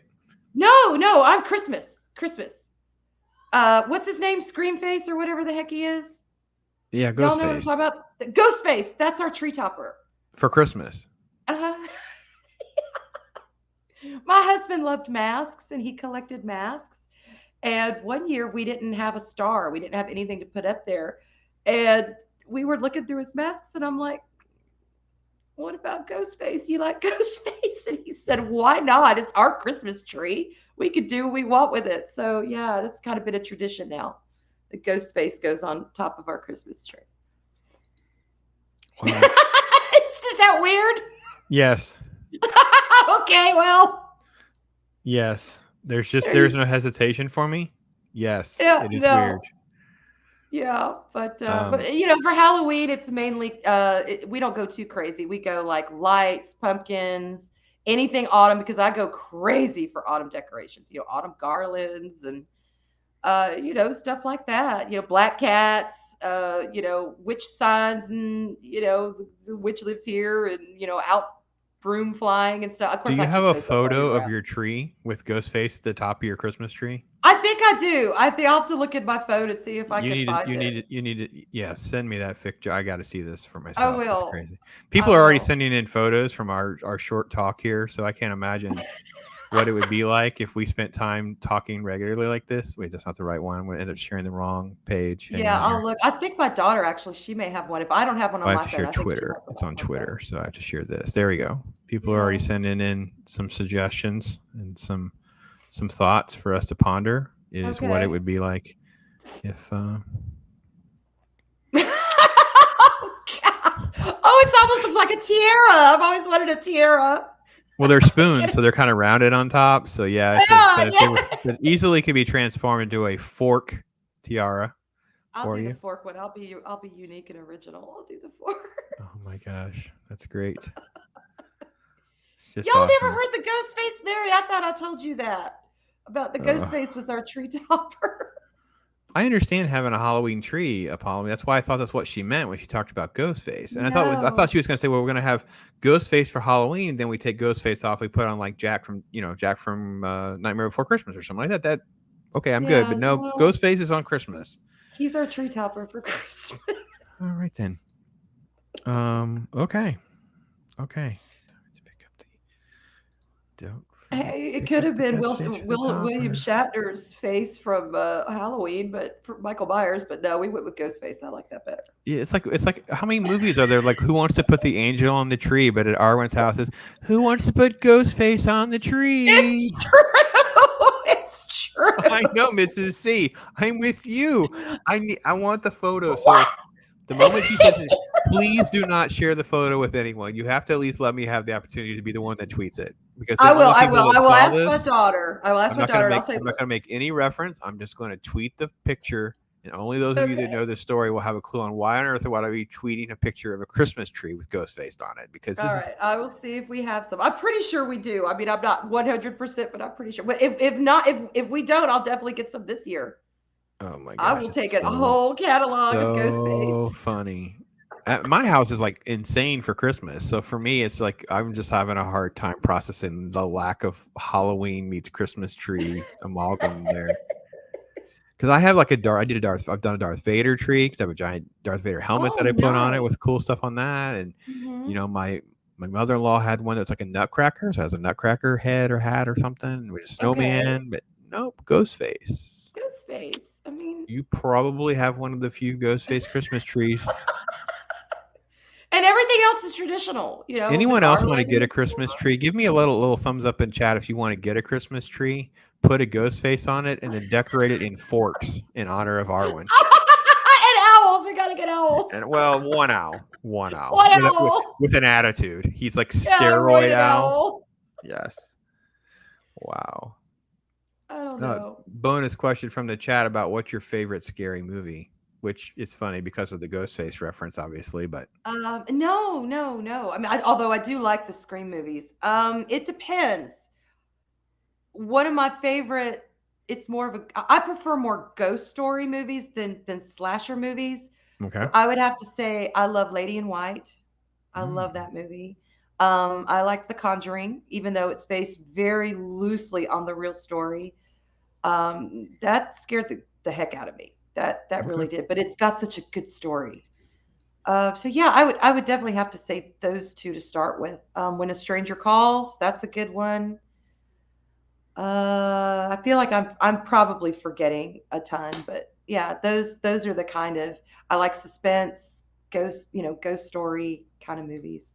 Did Yeah, but you Lady in White is a perennial favorite. I love that did movie. you watch the new Scream movie? No, I didn't. I didn't realize they It's had a new one. Yeah, it came out earlier, and it's Mm-mm. like secretly woke. Like it's not woke the way other Is it movies like are a woke. remake or a continuation It's of a the same continuate. Well, it's an effort at a continuation? continuation. Okay. Their effort is admirable. I didn't hate it as much as I thought I would, even though I didn't like it. But it Hmm. made me go back and watch the old ones again, and how much I actually enjoyed them in like a guilty pleasure. Like I'm not going to put them in the same class with a lot of the classic great films, but it's a fun horror scary It's film. what I It's call fun. popcorn movies. Just Yes. Yeah. sit down, have popcorn, enjoy it, plug your brain off for a couple hours. Yeah. Um. Okay. I think some of this stuff is like ornaments. We can send you ornaments made from forks. And did you have a preference between Christmas or Halloween? Because now at this point, it's all blended together. I'm not even sure there is a difference at her house. I'm not even Uh, sure. yeah. Okay. Gosh, do I have to choose? I will say this: I start coming alive in the fall. Like that's the fall is my spring. The Okay. fall is my beginning. That's when I feel like I'm reborn. Is in the fall, and that usually starts that September, October. By the time we're in October, I'm ready to roll, y'all. I am ready to roll. So I guess, although I do like them both equally, but that anticipation for Halloween is just there because that means fall, cooler weather, hopefully in Georgia. Um, yeah, I get that anticipation. Okay. When I was a kid, definitely Christmas, but now that I'm older, Halloween, All right. fall. AJ, I would say they actually enjoyed the new Chris Green movie. Look, Good. it's a Good. tough call for me.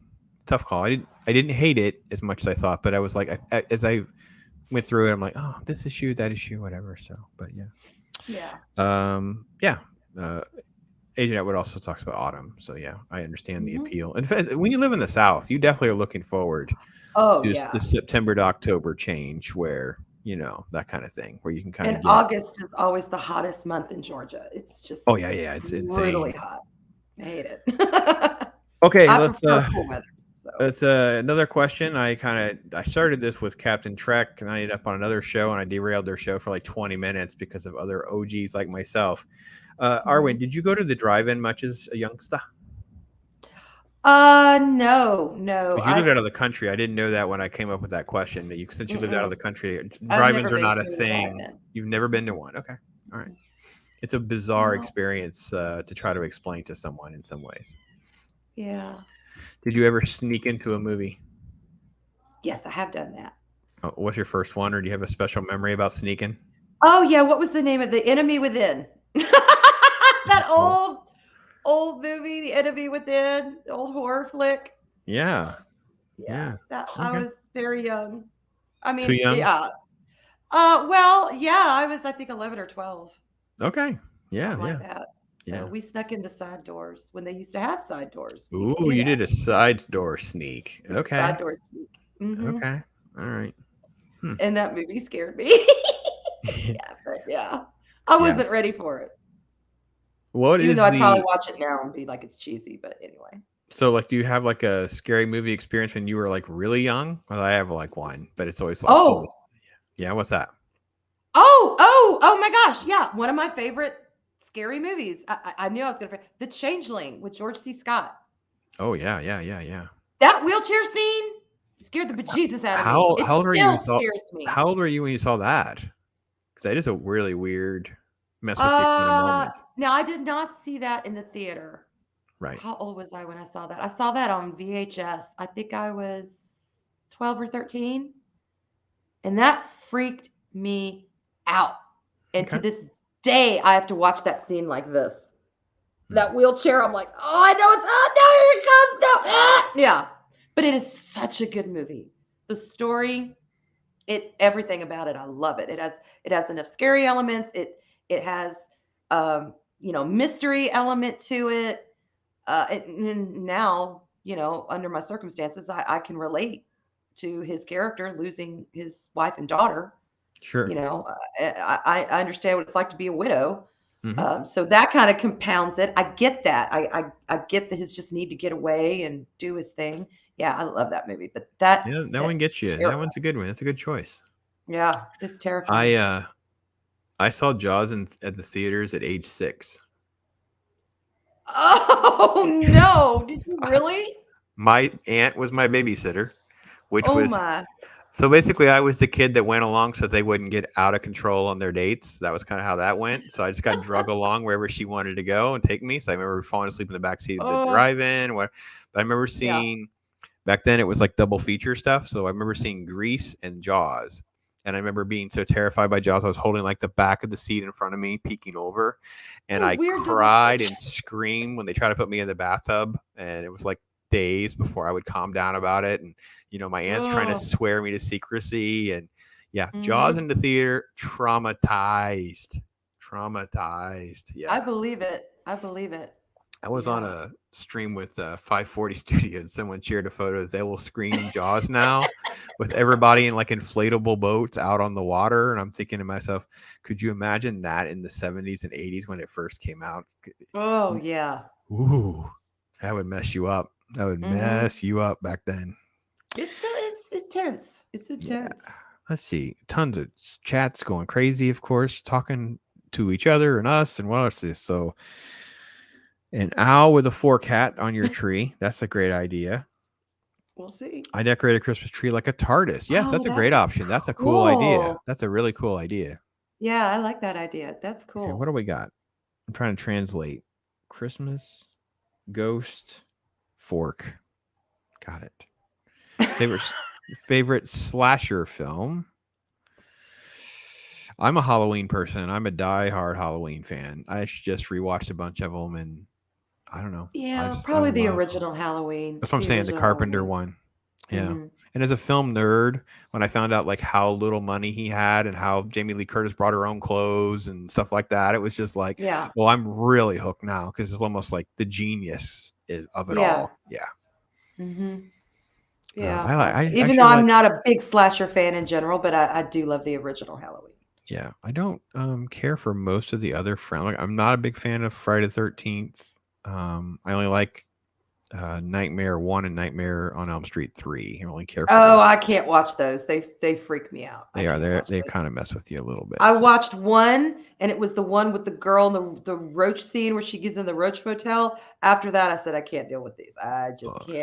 can't deal with All right, Agent, we'll have to talk because I'm not sure how I can agree with you on this whole new Scream thing. We talk about all the flaws that I have with it. So, also points out there's a drive-in in Atlanta.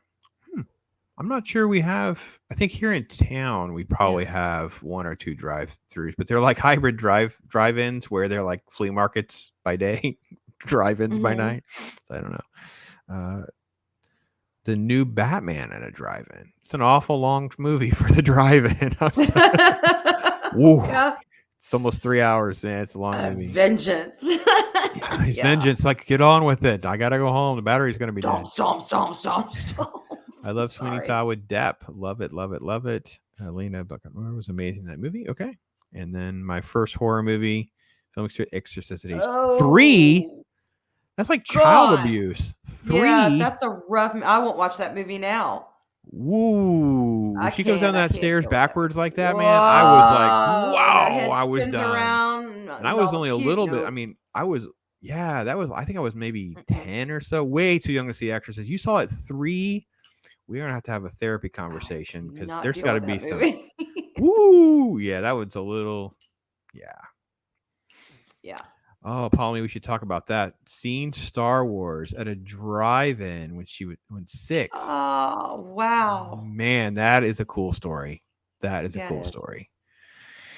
Friday the 13th references. Not a big fan of slashers. Joker voice says. Not my favorite.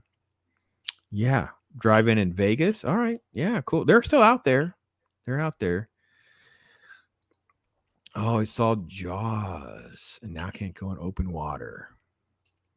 There's a film called Open Water about being stranded in open water, and that movie really did creep me out a little bit. I didn't like that. Oh, I haven't seen that. I haven't Yeah, I seen. didn't I've like heard that. about it. It's not a great film or anything like that. It is also low budget or whatever, but it's just something about, getting in your head or whatever where it just sort of kind of messes with you a little bit. So I've you for Yeah. so long, I should really run through my questions here because it's going to be keeping you forever.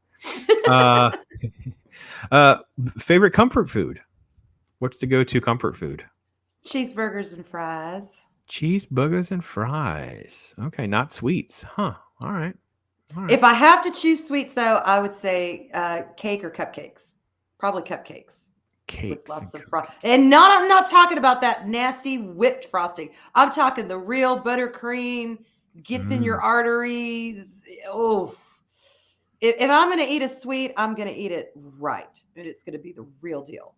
That's it. But yeah, cheeseburgers and fries. I'm a meat and potatoes girl. That's It's been awesome. hard to lose weight that way, but I'm doing it. I'm doing it. Daryl saw Alien in '79. He was 8, and Star Wars had a drive-in at 6. This, I tell you what, that's the best, man. Star Wars at drive-in stories. That's just great, man. Mm-hmm. And the downstairs crawl scene was on the director's cut, so it wasn't in the theatrical release. How did I see it then? The version I saw I don't had know. it in I've it. seen it, and I didn't. I Did can't. not I just. like it. Ugh, no, I'll pass. We're not alone with our fear of open water. Joker voice is like, nope. Yeah. Nope. Yep. Nope. Yep. And yes, I'm buttercream, of course, because you're not really, something's wrong. I got to be honest. There's like red flags in this world, in my opinion. If someone doesn't like bacon ranch and things like that, it's like, if you don't have, there are a couple of like buttercream's kind of on that list too, where it's like, if you don't like buttercream, you should be a little concerned The about real your judgment. deal. Yeah. No whipped frosting for me. Nope. Oh, I see. Comfort food, Cool Ranch Doritos. I can totally approve of that. Absolutely. And there's also nothing better than burgers and fries. I'm a total burger and fry person as well. I don't sure I'd count that as my comfort food, but yeah, it's up there. Did I get the other submitted questions? I did. I got all those. Okay. When you saw Avengers Infinity War, which I assume by now you've seen, Mm-hmm. which death is the one that got you? Which moment is the one that, did it make you cry at all? Did you get a little verklempt? Spider-Man's, yeah, Peter Spidey. Parker's got to me. Yeah.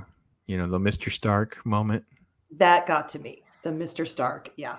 I was like, oh no, not Peter. Even my son was like, Peter Parker, mom. I said, I know.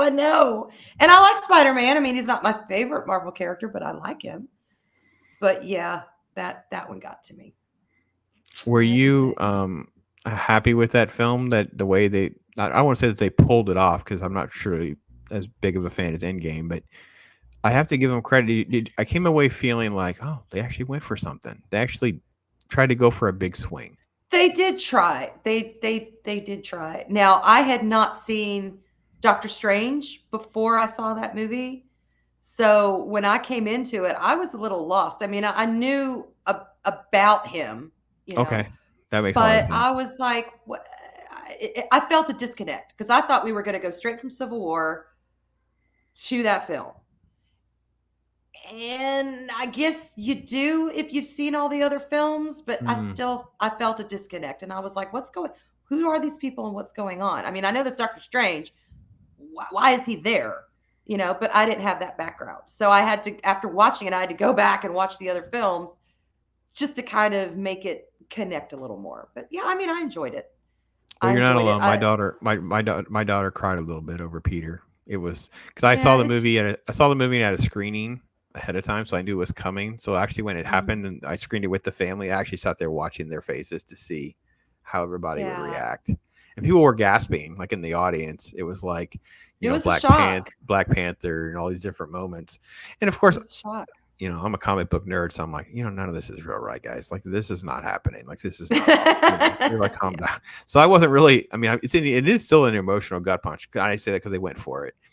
Compare yeah. that experience to Revenge of the Sith. Did you have the sort of like, wow, they went for it kind of feeling? Not And- as much as with the Marvel one. Okay, okay. Yeah, It wasn't. I didn't have sadness. I just had the, wow, they really went for that. Wow, you know what I I mean, mean? yeah, yeah, okay. If yeah, all right. I'll Aside frame from it. the Let me frame sadness, it. Let me reframe it that way. It wasn't okay. sadness. I don't have sadness for Anakin, but I had a. I don't want to say a shock factor either, but I had like Well, kind of almost like a see, wow factor almost. I hated Anakin until I saw Clone Wars. I couldn't wait for him to just shut up and become Darth Vader because at least Vader was cool. Oh yeah, no, I I understand. I could not stand Anakin. And then I saw the Clone Wars series, Hmm. and they had the time and the story to fill out what Anakin was supposed to be about. And in all fairness, they were trying to cram so much into the three that it was just he just came across as whiny and a pain to me. And I held that opinion for a very long time. Sure. And then when I saw Clone Wars, I got what he was about. And then Right. when I went back and I watched those films, I actually was like, Anakin. Oh, I feel for you, dude. For the first time in my life, I feel for you. So, in a way, it kind of redeemed the Clone Wars redeemed Anakin for me. It It really definitely did added a that lot of that depth. I can series. agree with that. Yeah. Yeah. Awesome. Chat's blowing up. We got to run through a couple. I see you, the guys. Let's see. They're correcting the Exorcist thing. So the Spider Walk is in the theatrical release, removed for DVD and then put back on the director's cut. Well, I saw it in theaters. I I guess I don't know. I don't. Maybe I didn't own a DVD copy for a while because I have a director's cut. I guess so. Saw Star Wars opening day. Mom is still salty. May 25th is her birthday, and Dad took you Oh, to the movies. Wow, what a why didn't she story. go with y'all? She should have gone unless she was just like, I'm not into Man, that is sweet story right there. that. Hooking you up with all the merch. It's always good to hear. Daryl confirming the Exorcist story. Oh, Question, this is easy. Burgers or hot dogs?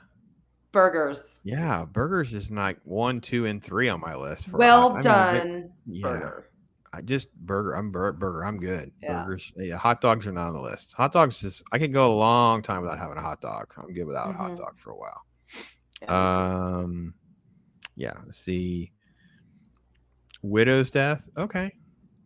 Tony's death. Okay. At this point, I have to be honest, I was getting a little checked out on the whole MCU experience of it all a little bit. Like I was kind of like, yeah, okay, you know. So Hmm. yeah. And the crawl was the theatrical director. Yeah, okay, everybody's giving me all the stuff. So All the details. uh yeah. Okay. So growing up, favorite cartoon? Favorite cartoon? My favorite cartoon Yeah, growing Hanna up. Barbera's and Scooby Doo's and all that kind of stuff out there. That stuff appeal to the young Arwen. It's I also liked weird because Underdog. you went overseas. What's that? I liked Underdog. Oh yeah, Underdog. Didn't see that And I coming. liked Hercules. Hercules. Yeah. Remember that? It was a very brief stint of Hercules. I don't remember Yeah, but Hercules. then again, like I said, I wasn't here a lot. So Right. yeah, Okay. Okay. that's all I Awesome. can remember. I've watched more action show. I mean, like real life, not real life, but Live action shows. thank you, live action. I couldn't think of it with real people.